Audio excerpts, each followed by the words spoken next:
বাংলাদেশ থেকে অবৈধভাবে ভারতে ঢুকে সাগরদিঘিতে আশ্রয় প্রায় ১৩ বছর ধরে আশ্রয় নিলেও হলো না শেষ রক্ষা। পুলিশি অভিযানে ধৃত একই পরিবারের ৫ সদস্য। পুলিশ সূত্রে জানা গেছে, সাগরদিঘি থানার ধুমার পাহাড় এলাকায় জায়গা কিনে নকল নথি বানিয়ে থাকছিল উজির আলী ও তার পরিবার। শনিবার রাতে পরিবারের ৫ সদস্যকে গ্রেপ্তার করে পুলিশ। ১৩ বছর এখানে ভোটার কার্ড বানিয়ে নিয়েছেন? আছে আছে।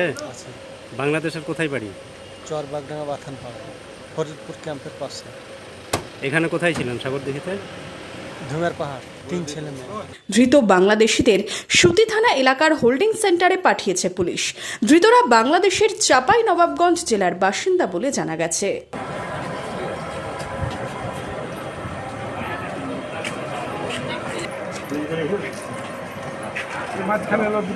মিডিলে চলো এসো।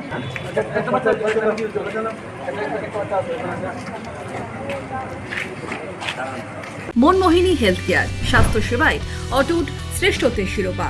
জেলায় প্রথম robotic knee replacement, cardiology with cath lab, neurosurgery, specialised trauma unit থেকে স্মাইল ট্রেন, একগুচ্ছ পরিষেবায় নিয়োজিত।